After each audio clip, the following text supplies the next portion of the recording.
E aí pessoal, tudo bem com vocês? Estamos aqui com mais um vídeo no canal. Dessa vez é o terceiro vídeo de geometria analítica. E deste vídeo aqui trataremos de vetores paralelos. No vídeo anterior vocês viram soma de vetores. Agora vamos ver este conteúdo aqui. Primeiramente, vamos tratar aqui de multiplicação por um número real. Temos aqui algumas propriedades e vamos analisar. Sendo que A e B são constantes aí, diferente de zero. Obviamente o vetor V e U são diferentes do vetor nulo.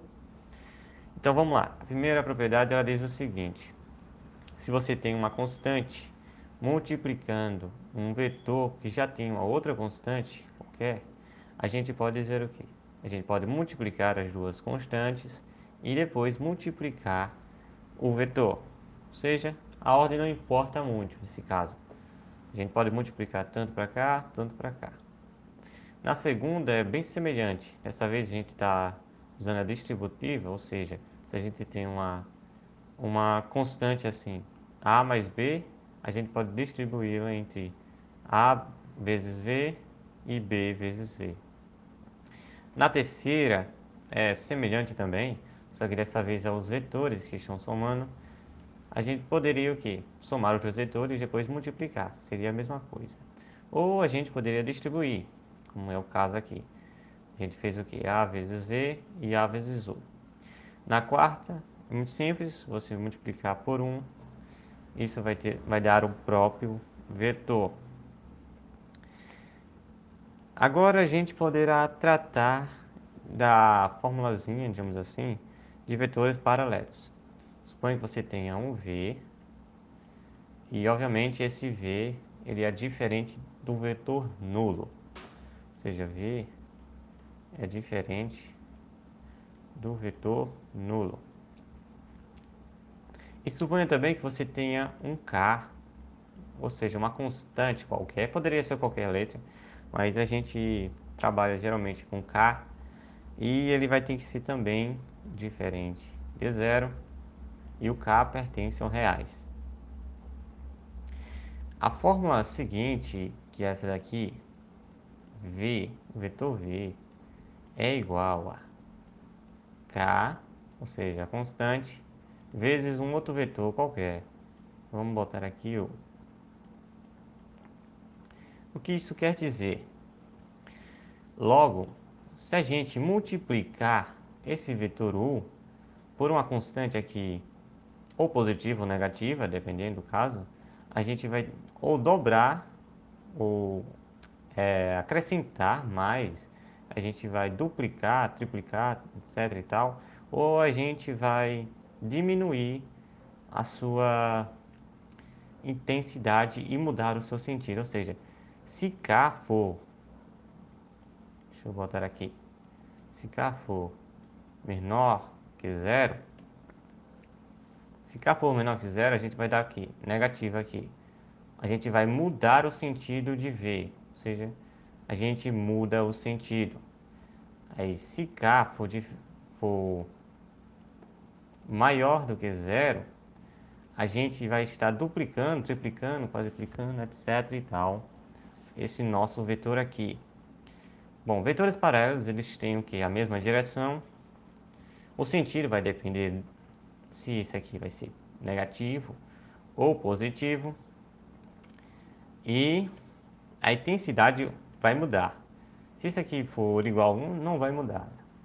Agora, se a intensidade aqui for, se o K for número 2, 3, menos 3, a intensidade vai mudar. Bom, como é que calcula aqui o módulo disso? O módulo disso é o que?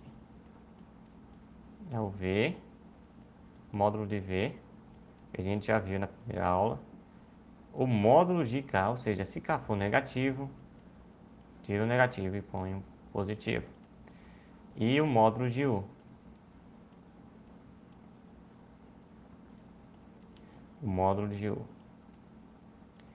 É assim que se calcula o módulo quando a gente trata de vetores paralelos. A direção ela não vai mudar, ou seja, se a gente tiver um vetor V assim, a gente vai ter um vetor U multiplicado pela constante. Digamos que essa constante seja maior do que zero e maior do que 1 também. Ou seja, uns 2, 3. Vamos dizer que ela seja 2. Espera aí. Deixe-me fazer aqui. Vamos dizer que ela seja o dobro. Ou seja, que é o nosso U. É como se fosse a mesma coisa dizer o quê? Que é 2 vezes o vetor V. E a gente não mudou nosso sentido nem direção. Se a gente tivesse multiplicado isso aqui por menos 2, a gente teria esse sentido para a esquerda. Logo mudaria o sentido aí, no caso desse vetor. Bom, e agora? O que é que a gente vai fazer? Já vimos a direção, o módulo e o sentido. Agora vamos ver aqui uma coisa especialzinha. Se a gente tiver assim um vetor escrito dessa maneira, o vetor V, temos aqui uma constante diferente de zero, nosso vetor 1, mais o nosso A2 V2. Quando a gente tiver algo assim, dizemos o quê? Que V é uma combinação linear de V1 e V2. Logo, o conjunto V1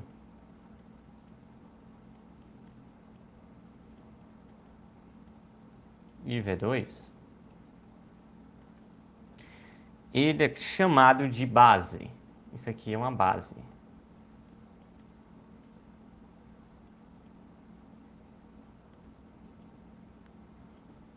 Uma base. A gente vê isso mais profundamente em álgebra linear. Em geometria analítica nem tanto. Mas é importante já sabermos. E enquanto A1 e A2 são chamados de componentes ou coordenadas de V em relação a essa base. Bom, em posse disso, a gente agora vamos rever não, que vocês ainda não viram, uma concepção de vetor unitário e também de versor. Suponha que você tenha aqui um vetor V e que esse vetor V ele tem módulo igual a 1. Ou seja, o módulo desse vetor é igual a 1. Esse vetor é chamado de vetor unitário. Vocês vão ver que ele é muito importante tanto na álgebra como também na geometria analítica.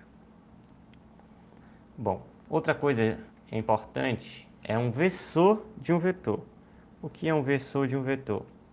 Suponhando que você tem aqui um V e eu queira achar o versor deste vetor. Quer dizer, suponhando que esse aqui seja o versor de um vetor. Como é que a gente vai calcular? O que é um versor de um vetor? Ou seja, a gente quer transformar um vetor aqui que tem, sei lá, um módulo diferente de 1, pode ser 2, 5, tanto faz. E a gente quer deixar ele com módulo igual a 1. Como é que a gente procede? Logo, a gente vai fazer o seguinte. Suponhando que, vamos chamar o vetor U, que ele tenha, digamos assim, módulo 4. Em lugar das barras de módulo. Vamos supor que o vetor U tem módulo 4. E a gente quer deixá-lo vetor, ou seja, fazer o versor deste vetor. Como é que a gente faz isso? A gente vai fazer o quê? A gente vai pegar o vetor U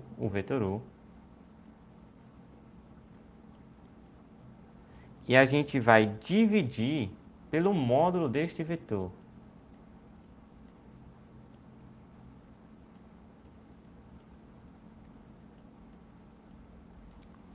Logo, a gente consegue obter o versor deste vetor U aqui. Deixa eu dizer aqui para a gente fazer um teste. Se eu disser que o vetor U seja igual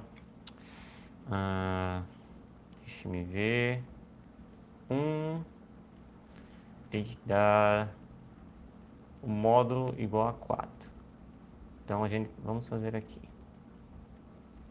O módulo, a gente sabe que o módulo é o que? A raiz quadrada de seus componentes somado ao quadrado. Ou seja, já temos o componente na primeira entrada, dado. Podemos dizer que seja... Aqui vai dar 1, correto? Então, se a gente somar com 3, o problema é que número eu somo ele para dar 4. Ou a gente poderia fazer o quê? 4 vezes 4, 16, correto? Deixa-me pegar outro valor aqui.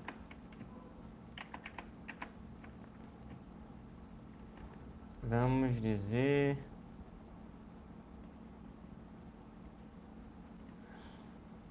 tem que dar 16. Se a gente pegar o vetor 0, 4. 0, 4. Fica melhor agora. Fazendo o que? 0 ao quadrado mais 4 ao quadrado. Isso aqui é igual que raiz de 16. Raiz de 16 é igual a 4. Vamos fazer o teste. Ver se funciona. Vamos lá. A gente sabe que o módulo deste vetor U é igual a 4. Podemos colocar aqui 4. As coordenadas desse vetor é o que? 0, 4. Multiplicação por um escalar. Ou seja, isso aqui é um escalar. A gente pode reescrever esse vetor assim. Se você não estiver vendo, 1/4 do vetor U. 0, 4. E usando a propriedade, a gente pode fazer o que? Multiplicar pelos seus componentes.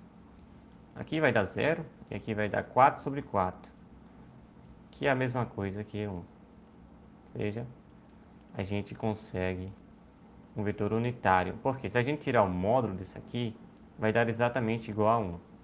Ou seja, a gente transformou o vetor U usando esta formulazinha.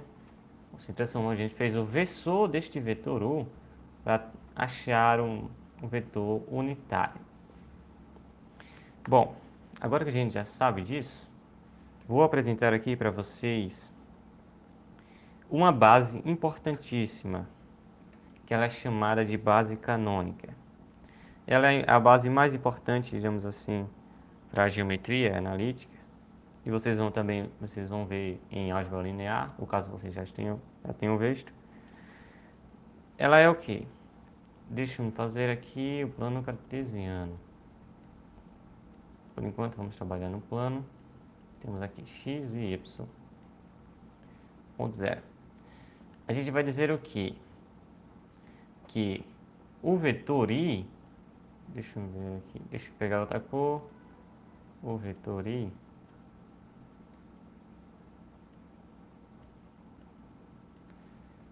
e o vetor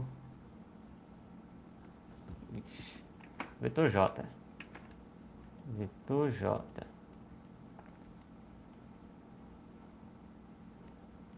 Que são j. Eles têm módulo igual a 1. Ou seja, vamos dizer aqui que o vetor j ele vai ter coordenadas o quê? Nesse caso, o x é igual a 0 e no y igual a 1. E o vetor i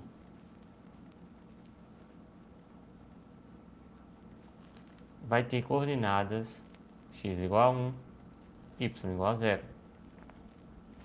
Ou seja, esses dois vetores são unitários. Eles são muito importantes porque a gente pode escrever vários vetores em base destes vetores, ou seja, em base dessa base, que se chama base canônica, ou seja, a base de vetor I, J, ela é conhecida como base canônica. E por que ela é tão importante? Porque ela tem módulo igual a 1.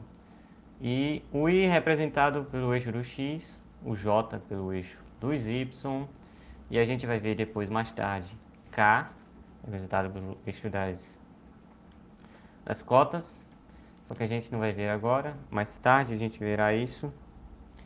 Isso é importante, porque a gente pode escrever aqui um vetor, deixa eu fazer aqui, um vetor V, a seguinte, como combinação linear desta base. Ou seja, se a gente tiver aqui, deixe-me pegar aqui a cor,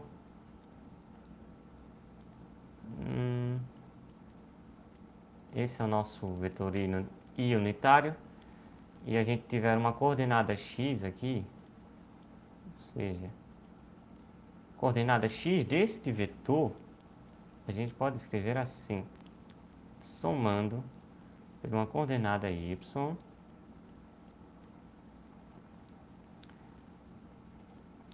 vezes o vetor correspondente unitário, ou seja, é a mesma coisa que a gente estivesse multiplicando aqui por esse daqui. Ou seja, se a gente trocasse, a gente ia ficar com esse mesmo estilo, ou seja, a gente ia chegar assim, x vezes 1 e 0, logo vai estar o que?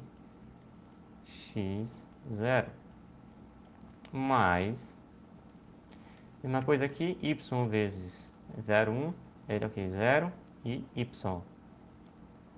0, y. Se a gente somar, a gente vai ver o que? Que vai dar o que? X, vírgula, y. É muito importante essa representação dessa base canônica. Ou seja, a gente pode escrever qualquer vetor como combinação linear desta base canônica. Agora vamos para uma questão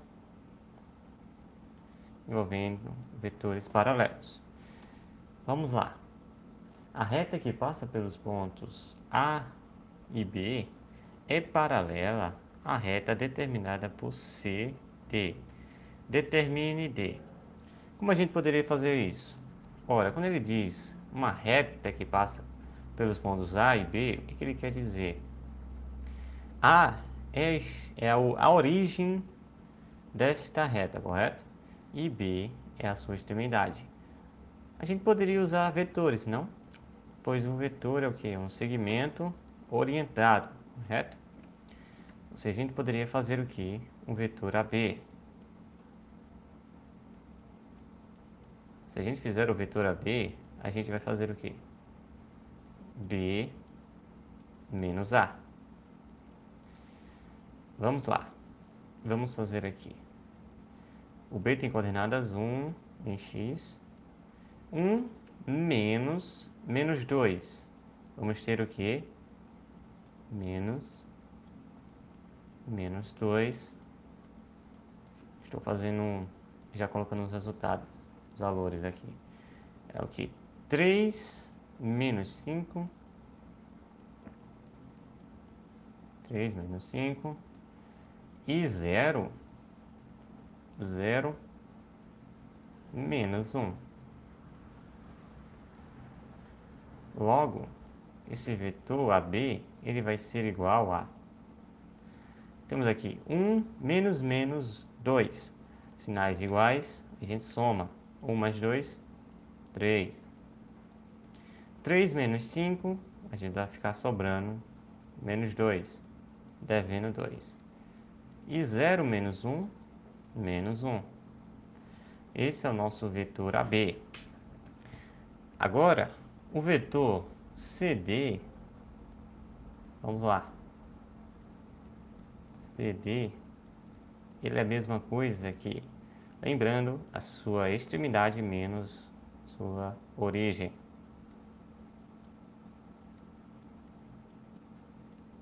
Vamos lá.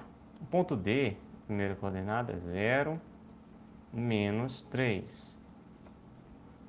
Segunda coordenada é M, que a gente não sabe. Menos 1.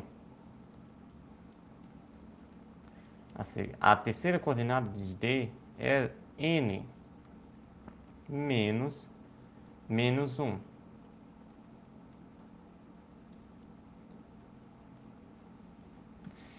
Logo, isso aqui vai dar exatamente igual a quanto? 0 menos 3 vai ficar negativo, correto? Menos 3. M menos 1, isso aqui é a mesma coisa que M mais 1. A gente não sabe quanto vale M. N menos 1, novamente, N mais 1.